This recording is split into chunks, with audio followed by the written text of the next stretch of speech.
Hello and welcome to our virtual art lesson. So at the moment, you all have so much time on your hands.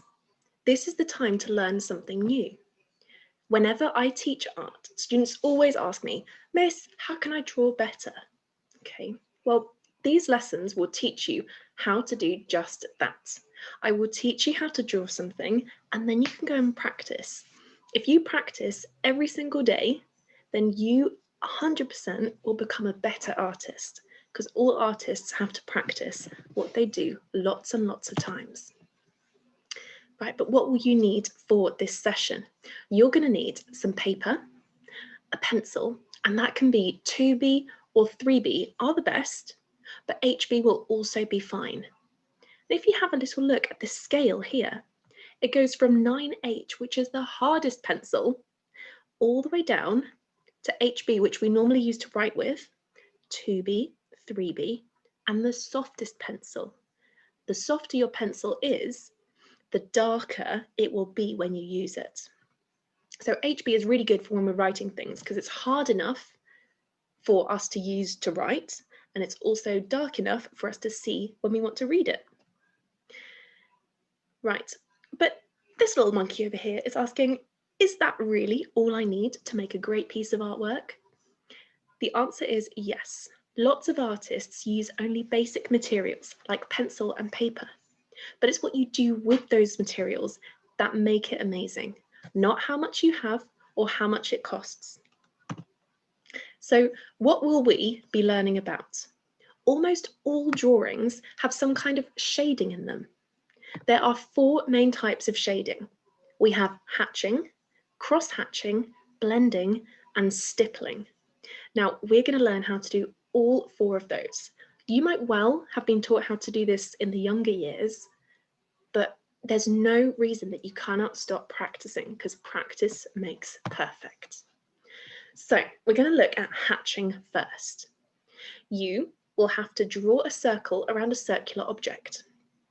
Now, I've used sellotape, but you could use absolutely anything that you find. It could be a water glass, it could be a mug, it could be a small plate, it could be anything that you find. Make sure that it's not too big though.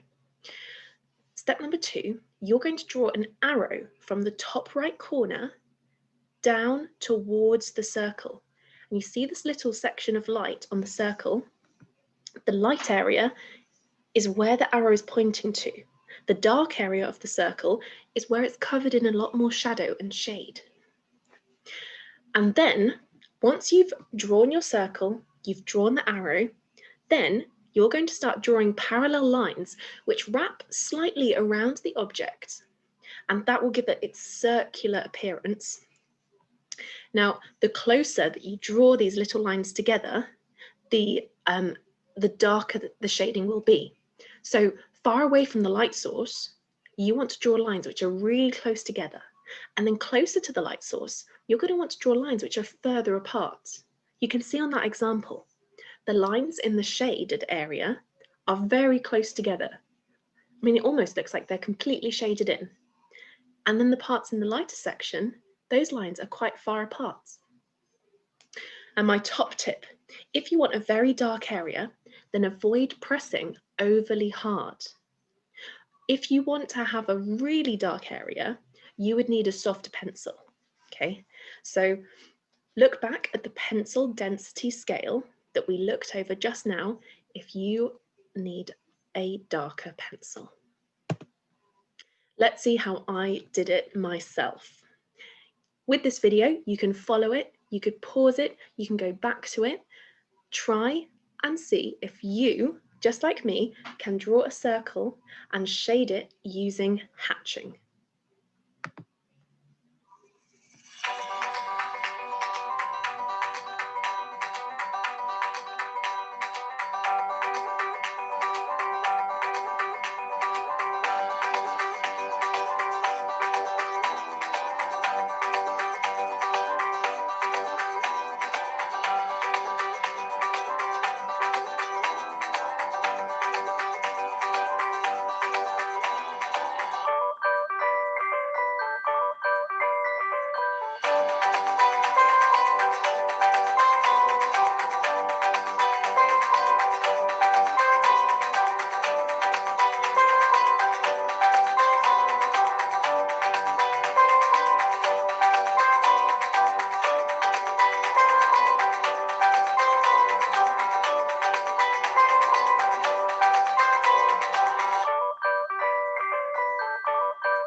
Now, I wonder if your examples are going to be even better than that.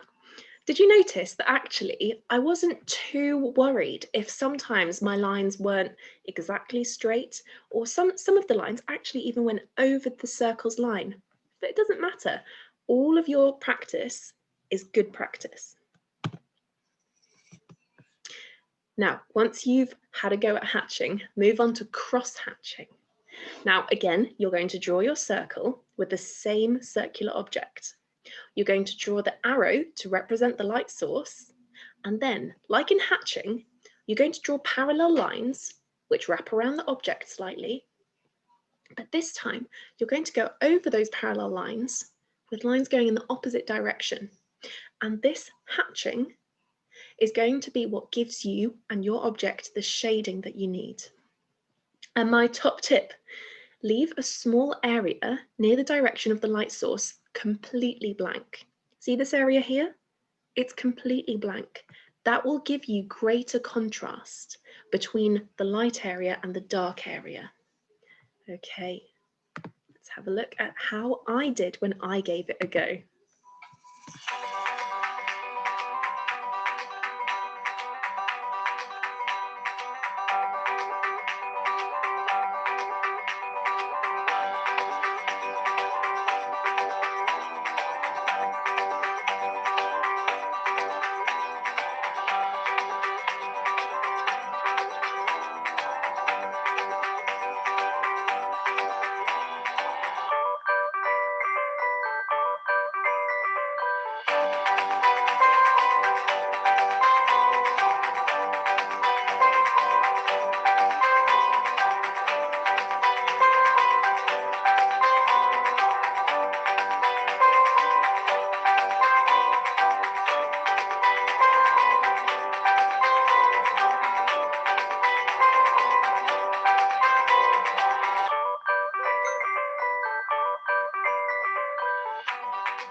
Now you might have noticed that again, it wasn't the neatest of drawings, but what I did is I really slowly and really carefully just built up the shading with time.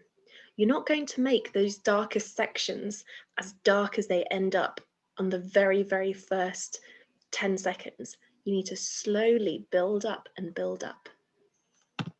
Right, let's have a look at blending. Now this is probably the most popular type of shading that we use.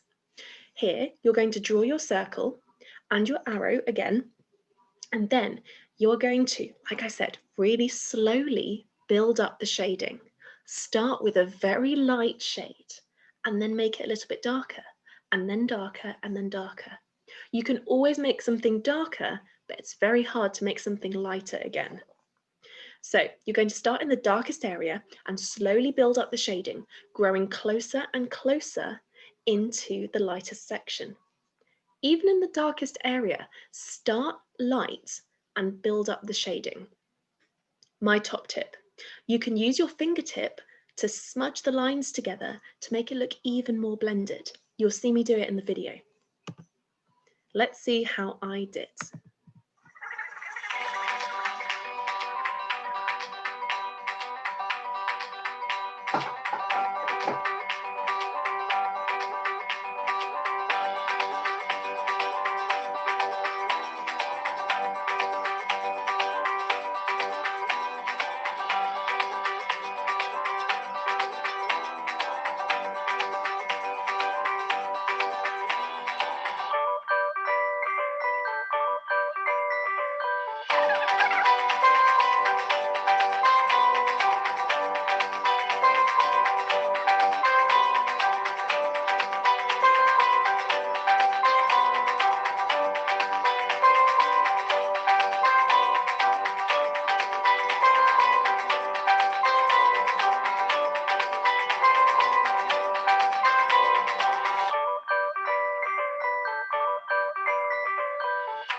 Now you might have noticed that halfway through that video, I turned my finger around to show you how dirty it gets. You need to make sure that you don't touch the rest of your paper, else you're going to make everything else dirty and covered in pencil too. Now, you make sure that you work it slowly up to get darker and darker. Don't go darkest first of all. Right. And then the last type of shading that we're going to look at today is called stippling. What you're going to do is, again, you're going to draw your circle, you draw your arrow, and then you're going to draw tiny little dots starting from the darkest area, working towards the lightest. Even when you're shading the darkest area, don't make the dots any bigger. You can make it darker by pressing slightly harder and making the dots closer together. And my top tip is that you don't need to smudge this one, but you need to make sure that you spend time on this one, because this one takes a lot of time. Let's see how I did in my video.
Wonderful. Now remember, I have sped up my videos.